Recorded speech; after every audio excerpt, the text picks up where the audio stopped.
നമസ്കാരം. വിശപ്പും മരുന്നില്ലായ്മയും പ്രതിഷേധവും പാക്-അധീന കാശ്മീരിൽ പൊട്ടിത്തെറിക്കുന്നത് മാനുഷിക പ്രതിസന്ധി. വർഷങ്ങളായി ലോകത്തിന് മുന്നിൽ കാശ്മീർ വിഷയത്തിൽ ഇന്ത്യക്കെതിരെ മനുഷ്യാവകാശ ആരോപണങ്ങൾ ഉയർത്തിയിരുന്ന പാകിസ്ഥാൻ ഇന്ന് സ്വന്തം നിയന്ത്രണത്തിലുള്ള പാക്-അധീന കാശ്മീരിലെ ജനങ്ങളുടെ ചോദ്യങ്ങൾക്ക് മറുപടി പറയേണ്ട സാഹചര്യത്തിലാണ്. ഭക്ഷണം, മരുന്ന്, ഇന്ധനം എന്നിവയുടെ രൂക്ഷക്ഷാമം, ദീർഘകാല പ്രതിഷേധങ്ങൾ, ഭരണകൂടത്തിനെതിരായ ജനരോക്ഷം ഇവയെല്ലാം ചേർന്ന് പ്രദേശം ഗുരുതരമായ മാനുഷിക പ്രതിസന്ധിയിലേക്ക് നീങ്ങുകയാണെന്നാണ് വിവിധ റിപ്പോർട്ടുകൾ സൂചിപ്പിക്കുന്നത്. പ്രാദേശിക പ്രതിഷേധങ്ങൾ ശക്തമായതോടെ ഗതാഗതം തടസ്സപ്പെടുകയും അവശ്യ സാധനങ്ങളുടെ ലഭ്യത കുറയുകയും ചെയ്തതായും റിപ്പോർട്ടുകളുണ്ട്. ചില മാധ്യമ റിപ്പോർട്ടുകളിൽ പ്രതിഷേധം അടിച്ചമർത്തുന്നതിനിടെ സുരക്ഷാ നിയന്ത്രണങ്ങളും വിതരണ തടസ്സങ്ങളും സ്ഥിതി കൂടുതൽ വഷളാക്കിയെന്ന ആരോപണങ്ങളും ഉയരുന്നുണ്ട്. പാക് അധിനിവേശ കാശ്മീരിൽ ജനജീവിതം ദുസ്സഹമാക്കി ഭക്ഷ്യ മരുന്നക്ഷാമം രൂക്ഷമാകുന്നു എന്നാണ് റിപ്പോർട്ട്. പാകിസ്ഥാൻ ഭരണകൂടം ഏർപ്പെടുത്തിയ ഉപരോധത്തെയും വിവേചനപരമായ നയങ്ങളെ തുടർന്ന് മേഖലയിൽ ശക്തമായ ജനകീയ പ്രക്ഷോഭങ്ങളാണ് പൊട്ടിപ്പുറപ്പെട്ടിരിക്കുന്നത്. പാക് സുരക്ഷാ സേനയും പ്രതിഷേധക്കാരും തമ്മിലുണ്ടായ വിവിധ ഏറ്റുമുട്ടലുകളിൽ ഇതുവരെ കുറഞ്ഞത് 58 പേർ കൊല്ലപ്പെട്ടതായാണ് റിപ്പോർട്ടുകൾ സൂചിപ്പിക്കുന്നത്. അതേസമയം ജനകീയ പ്രതിഷേധത്തെ അടിച്ചമർത്താൻ ഉപരോധം ഏർപ്പെടുത്തിയിട്ടില്ല എന്നാണ് ഭരണകൂടത്തിന്റെ വിശദീകരണം. പ്രദേശത്ത് അവശ്യ സാധനങ്ങളുടെ വിതരണം പൂർണ്ണമായും നിലച്ചിരിക്കുന്നു. വിപണികൾ അടച്ചുകിടക്കുന്നതിനാൽ ഭക്ഷണ സാധനങ്ങൾ കിട്ടാനില്ലാത്ത അവസ്ഥയാണുള്ളത്. റേഷൻ ഡിപ്പോകളിൽ പണമടച്ചിട്ട് ആഴ്ചകളായിട്ടും ഗോതമ്പ് പൊടി ലഭിക്കുന്നില്ല എന്ന് പ്രദേശവാസികൾ പരാതിപ്പെടുന്നു. ലഭ്യമായ കുറഞ്ഞ സാധനങ്ങൾക്ക് വിപണിയിൽ അമിത വിലയാണ് ഈടാക്കുന്നത്. ഇതോടെ പല കുടുംബങ്ങളും പട്ടിണിയുടെ വക്കിലാണ്. ഭക്ഷണത്തിന് പുറമെ ജീവൻ രക്ഷാ മരുന്നുകളുടെ ദൗർലഭ്യവും ജനങ്ങളെ ദുരിതത്തിലാക്കുന്നു. മുസഫറാബാദ് പോലുള്ള പ്രധാന നഗരങ്ങളിൽ പോലും ഫാർമസികൾ അടഞ്ഞുകിടക്കുകയാണ്. ആശുപത്രികളിൽ ചികിത്സയിലുള്ളവർക്കും ഗർഭിണികൾക്കും അടക്കം മരുന്നുകൾ എത്തിക്കാൻ സാധിക്കാത്തത് വലിയ ആരോഗ്യ പ്രതിസന്ധിക്ക് കാരണമായിട്ടുണ്ട്. പെട്രോൾ പമ്പുകൾ അടഞ്ഞുകിടക്കുന്നതിനാൽ പ്രദേശത്തെ ഗതാഗതം പൂർണ്ണമായും തടസ്സപ്പെട്ടു.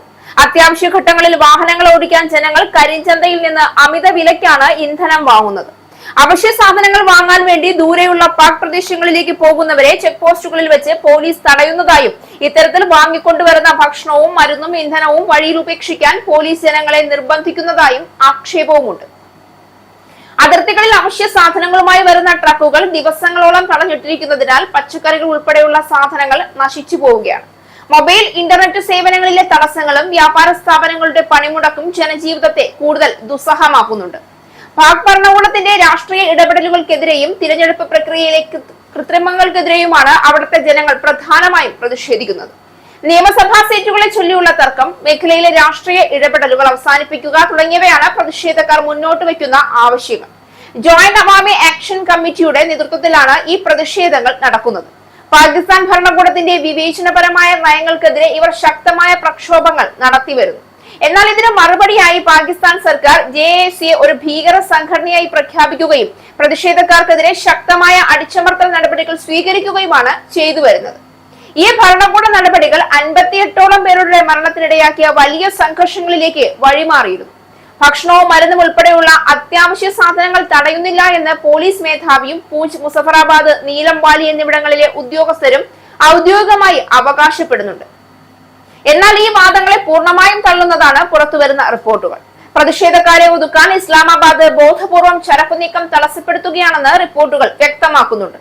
ഭരണകൂടത്തിന്റെ ക്രൂരമായ അടിച്ചമർത്തലുകൾക്കും ഉപരോധങ്ങൾക്കും മുന്നിൽ വഴങ്ങില്ല എന്ന പ്രഖ്യാപനവുമായി ജനങ്ങൾ തെരുവിലിറങ്ങിയിരുന്നു. ജോയിന്റ് അവാമി ആക്ഷൻ കമ്മിറ്റിയുടെ നേതൃത്വത്തിൽ നടക്കുന്ന പ്രതിഷേധം കഴിഞ്ഞ ദിവസങ്ങളിൽ കൂടുതൽ ശക്തി പ്രാപിച്ചു. കഴിഞ്ഞ 2 ആഴ്ചക്കിടെ 70,000-ലധികം ആളുകളാണ് റാവലക്കോട്ടയിലെ സമരപന്തലിൽ മാത്രം ഒത്തുകൂടിയത്. കുട്ടികളും സ്ത്രീകളും മുതിർന്നവരും അടക്കം സമൂഹത്തിന്റെ വിവിധ തുറകളിലുള്ളവർ പ്രക്ഷോഭത്തിന്റെ ഭാഗമായിട്ടുണ്ട്. പ്രതിഷേധം അടുത്ത ഘട്ടത്തിലേക്ക് വ്യാപിപ്പിക്കുന്നതിന്റെ ഭാഗമായി കൂടുതൽ കടുത്ത സമരമുറകളിലേക്ക് കടക്കുമെന്ന് JAC നേതാക്കൾ മുന്നറിയിപ്പ് നൽകിയിട്ടുണ്ട്.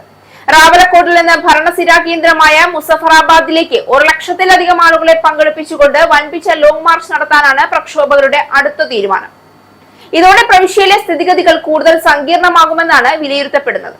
പാക്-അധീന കാശ്മീരിലെ ജനങ്ങളുടെ അസംതൃപ്തി ഇനിയും ശക്തിപ്പെട്ടാൽ അതിന്റെ രാഷ്ട്രീയ പ്രത്യാഘാതങ്ങൾ ഇസ്ലാമാബാദിന് അത്ര എളുപ്പത്തിൽ മറികടക്കാനാകില്ല.